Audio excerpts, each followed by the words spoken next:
আসসালামু আলাইকুম এভরিওয়ান, আপনারা সবাই কেমন আছেন? আশা করি অনেক ভালো আছেন। আজকে দেখিয়ে দেব নগদ পিন কিভাবে আপনার পরিবর্তন করবেন, কিভাবে নগদ পিন পরিবর্তন করবেন সে পোস্টটা দেখিয়ে দিব আজকের এই ভিডিওতে।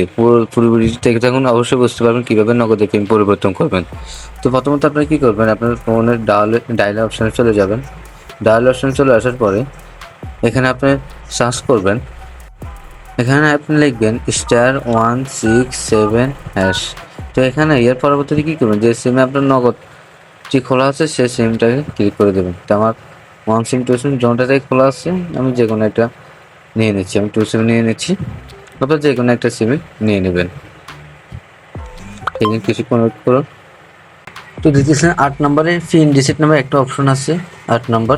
তো এখানে 8 লিখে সার্চ করে দেবেন। তো আমি 8 লিখে দিচ্ছি, এবার নেক্সটে ক্লিক করে দেবেন। নেক্সটে ক্লিক করার পরে এরকম দুটো অপশন চলে আসবে আপনার সামনে। তো এখানে লেখা আছে, দেখতেছেন উপরে আছে ফরগেট পিন, এবার হচ্ছে 3 নম্বরে চেঞ্জ পিন। তো আমরা পিনটা চেঞ্জ করবো, এই জন্য আমরা 2 লিখে নেক্সটে ক্লিক করে দেবেন। নেক্সটে ক্লিক করার পরে আপনার বর্তমান যে পিনটা আছে সেই পিনটা এখানে দেখতে বলতেছে, আমি বর্তমান পিনটা আমি দিয়ে দিচ্ছি, বর্তমান পিনটা দিয়ে দিচ্ছি।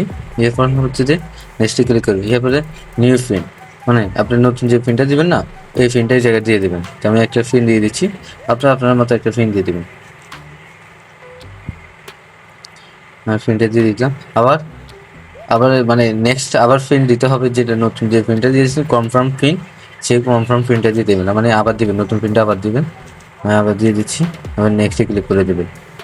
নেক্সটে ক্লিক করার পরে এরকম একটা ইন্টারফেস কিন্তু আপনার সামনে চলে আসবে। তো এখানে লেখা আছে, দেখতেছেন পিন চেঞ্জের, মানে চেঞ্জ হয়ে গেছে পিন, এরকম যদি লেখা আসে তাহলে মনে করবেন আপনার পিনটা কিন্তু চেঞ্জ হয়ে গেছে। তো আশা করি বুঝতে পেরেছেন নগদ পিন কীভাবে আপনার চেঞ্জ করবেন। ভিডিওটি যদি ভালো লেগে থাকে তাহলে অবশ্যই চ্যানেলটা সাবস্ক্রাইব করে পাশে থাকা বেল আইকনটি বাজিয়ে লাইক এবং শেয়ার করে দেবেন। তো সবাই ভালো থাকবেন, আসসালামু আলাইকুম।